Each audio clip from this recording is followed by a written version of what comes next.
नसीम शाह की एंट्री की बात कर रहे थे आप, अगर वो नहीं खेल पाते हैं, अभी तक यही डिस्कस हो रहा था, तो फिर उसकी रिप्लेसमेंट में आप किसको देखते हैं?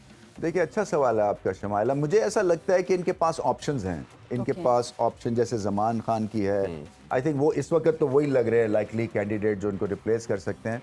मगर मैंने भी कहा ना कि इन पिचेस के ऊपर ज़मान खान की भी एक लिमिटेड एबिलिटी, आई थिंक उनको देखिए, जब आप खेलते नहीं है ना तो आपको बहुत सराहा जाता है, क्योंकि पता नहीं होता है कि आप किस तरह से डिलीवर करेंगे। और फिर जब आप खेलते हैं तो फिर आपको आइडिया होता है कि हाँ यार, यहाँ पे भी कसर है, इधर भी थोड़ी सी ये गलती करता है, यहाँ पे भी ये करता है। और उनकी ये ज़्यादा गलती नहीं, क्योंकि जितना खेलेंगे वो उतने अच्छे होंगे। अगर आपने एक पोटेंशियल उनकी गेज कर ली है कि इनमें पोटेंशियल है, तो फिर उनका इस्तेमाल होना चाहिए, चाहे वो डेथ ओवर्स में ही हो। और पाकिस्तान को ऐसे उन पिचेस के ऊपर बॉलर्स चाहिए हैं जो कि डेथ ओवर्स में अच्छी बॉलिंग कर सके। दूसरी चीज़ ये है कि आपको बैटिंग स्ट्रांग नहीं करनी है वर्ल्ड कप के अंदर, क्योंकि वर्ल्ड कप में बैटिंग पिचेस होंगी। आपको अपनी बॉलिंग स्ट्रांग करनी है, और आपको इस बॉलिंग अटैक में एक रेगुलर स्पिनर खिलाना है और या फिर एक रेगुलर फास्ट बॉलर खिलाना है। ये अभी देखें ना, शादाब भी ऑलराउंडर है, उसके अलावा आपके जो नवाज हैं ये भी ऑलराउंडर है। तो ये ऑलराउंडर्स के ऊपर आप अपनी सक्सेस बेस नहीं कर सकते। उसमें आपको एक पक्का स्पिनर खिलाना है या पक्का आपको बॉलर, फास्ट बॉलर खिलाना है, ताकि वो आपको विकेट दे सके, वो कंट्रोल दे सके, आप उसको बुला सकें कि हाँ ये आया है और ये इसमें इसको परफेक्शन है। ये इस मौके के ऊपर मुझे विद नवाज पोटेंशियल है, ऑलराउंडर है, उसका दिन नहीं होगा मार खाएगा। बिल्कुल इसी तरह से फिर आप इफ्तिखार को इस्तेमाल कर, इफ्तिखार नॉन रेगुलर, हमारे यहाँ नॉन रेगुलर्स का ना वो एक मीना बाजार है। तो हमें जो है आगे चल के इस तरफ तवज्जो देनी है कि जब आप अपना प्लेइंग 11 बनाएं, एक आपको रेगुलर बॉलर की जरूरत है बैटिंग सर्फेसेस। अच्छा सर, यहीं से एक बात और माइंड में आई है कि 28 तक जो है वो आपने प्लेइंग 11 की जो है वो वर्ल्ड कप की आपने लिस्ट देनी है, तो आप उसमें क्या चेंजिंग स्क्वाड की सॉरी उसमें आप क्या चेंजिंग देखना चाहते हैं? देखिए, चेंजेस तो हैं। मैं तो चाह रहा हूँ कि ये कुछ ऐसी सेंसेशनल कोई सिलेक्शन करें कि जो कि हमें सरप्राइज करे। अभी तो वो रन ऑफ द मिल की सिलेक्शन होती है। चले ठीक है, सेटल यूनिट है, मैक्सिमम एक आधी आप चेंज करते हैं, जो कि बुरी बात भी नहीं होती है। बट जो फॉर्म प्लेयर्स हैं ना और जो आउट ऑफ फॉर्म है, पहले तो उनकी कहानी बनेगी। तो आप यहाँ पे एक फाइल बनाएंगे फ़खर ज़मान की, और एक आप एनालिस्ट को बुलाएंगे, और एक आप दूसरे किसी बंदे को बाबर आजम को यहाँ पे बुलाएंगे। और आज बुलाया हुआ मीटिंग चल रही है। तो इसके ऊपर जो है ना, पहले तो बताएं जी कि इसका जो है प्रॉब्लम क्या है, और ये प्रॉब्लम सॉर्ट आउट हो सकता है वर्ल्ड कप में या नहीं हो सकता, और इनकी रिप्लेसमेंट क्या है, और रिप्लेसमेंट फिर वो उसकी फाइल यहाँ बनेगी। तो हर प्लेयर के बारे में इनको इस तरह से एक थॉरो स्टडी के बाद इनकी सिलेक्शन होनी है। मुझे नहीं लगता कि फ़खर ज़मान जो है वो इतनी जल्दी रिकवर होने लगे इस लॉस ऑफ फॉर्म से। और आपको लगता है कि जिस तरह अब्दुल्ला शफीक की बात की जा रही है कि उसके साथ सबका मानना ये है, अब भारतीय जितने भी हम मीडिया देख रहे हैं उन्होंने कहा कि पाकिस्तान को ओपनर का मसला हल हो गया अब्दुल्ला शफीक की सूरत में। हर्षा बोगले ने भी कल स्टेटमेंट दी।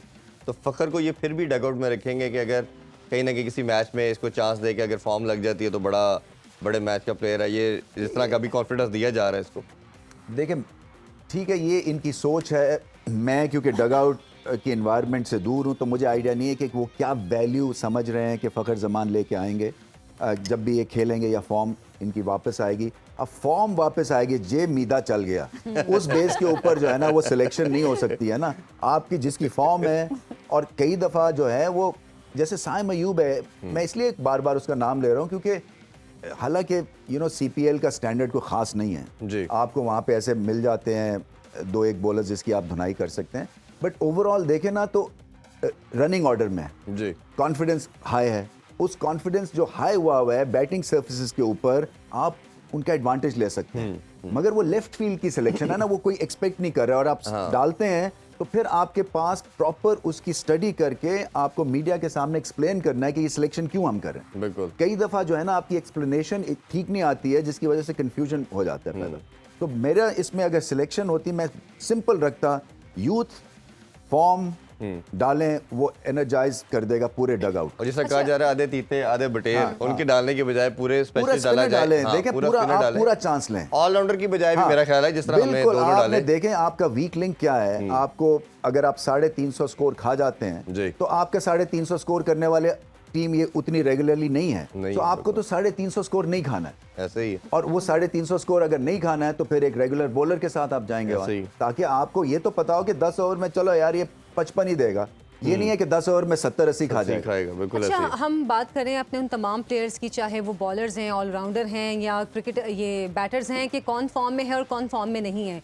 बाबर आजम के हवाले से आपका क्या ख्याल है? आगे वर्ल्ड कप के लिए बाबर आजम को ही एज ए कैप्टन लेके जाना चाहिए या बाबर आजम से अच्छी ऑप्शंस, उस दिन भी आप बता रहे थे कि शादाब खान भी हैं और भी एक दो नाम लिए थे आपने, चेंज करना चाहिए कि इस मौके पर कैप्टन को? कैप्टनसी का तो इस वक्त सोचना भी नहीं चाहिए। आई थिंक हाँ, लेट इट रन। और आई थिंक वो उनको झटका लगा है, पूरी टीम को झटका लगा है। देखें ना, ये टीम जो है ना, ये हमें इकट्ठा रखती है। ये टीम से हमारी एक्सपेक्टेशंस ही बनाना जो है ना, इनकी सक्सेस स्टोरी है। तो ये झटका क्या टीम को वर्ल्ड कप में मोराल डाउन नहीं रखेगा जो एशिया कप से लगा है? मोराल बिल्कुल डाउन होगा इस वक्त, तो इसीलिए जो है वो उसको पॉजिटिव तरह से इसका इस्तेमाल होना चाहिए ना, और इस एक्सपीरियंस का। और उसमें देखें कि आपको फिर रूथलेस डिसीजंस करने, फिर ये नहीं है कि एक्सपेक्टेड है कि जी उसकी फॉर्म वापस आ जाएगी, या एक्सपेक्टेड है कि ये चल जाएगा नंबर 5 के ऊपर, या तो फिर आपको तो प्लेयर की पहले तो समझना है टैलेंट को, और उस टैलेंट को किस तरह से आप यूज कर सकते हैं, और क्या गलतियां हुई हैं जो उसका टैलेंट नहीं आपने यूज किया, और फिर आपकी स्ट्रैटेजी में क्या फ्लॉज हैं। मैं समझता हूं कि स्ट्रैटेजी और एनालिसिस के ऊपर भी 1-2 दिन इनको लगाने चाहिए बैठ के, जो कि आपके एनालिस्ट हैं। आप इसका रिव्यू करें बड़ा सॉलिड किस्म का इस टूर्नामेंट का, और मोमेंट्स पिक करें कि जहां पे गलतियां हुई हैं। बिल्कुल। तो ये मोमेंट्स जब पिक करेंगे क्रंच मोमेंट पे, जी मैंने ये बॉलिंग चेंज ये नहीं की, ये मैंने रन दे दिया, ये जब जमान बॉलिंग करने आया तो ये स्क्वायर लेग पे फील्डर नहीं था, उसको कैसे हम इस्तेमाल कर सकते हैं अगली दफा के लिए। तो आपकी जो है ना बॉलर्स के साथ बैठ के मीटिंग्स, आपकी बल्लेबाजों के साथ। इस पे ना बाबर ने पोस्ट मैच प्रेजेंटेशन में कहा कि हमने उसको कोई और बॉल बोली थी, फील्ड प्लेसिंग उसके मुताबिक सेट की थी, तो उसने स्लो वन कर दी।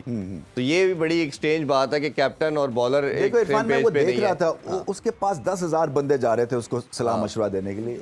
अगर मैं लास्ट बॉल कर रहा हूँ या लास्ट ओवर कर रहा हूँ और मुझ पे आपने एतमाद जाहिर किया है, तो फिर मुझे छोड़ दें आप, फिर मेरे पे भरोसा करें जी। ये नहीं हो सकता ना कि हर बॉल के बाद उसका एक ट्यूटोरियल शुरू हो जाता है। बिल्कुल ऐसे कि आपने अब ये बॉल करना है, अब ये फील्ड ले लिया, अब यहाँ पे नहीं होना चाहिए, तो वो प्रेशर में है। अच्छा ये फील्ड लिया, ये करना है। और वैसे भी मेरा ख्याल है कैप्टन को 3.5 साल कॉन्फिडेंस दिया, और यही टाइम है उसको लास्टली चेक करने का। खेलों से रिलेटेड तमाम अहम खबरें और अपडेट जानने के लिए सुनो न्यूज़ के यूट्यूब चैनल को भी सब्सक्राइब करें और बेल आइकन को क्लिक करना मत भूलिएगा।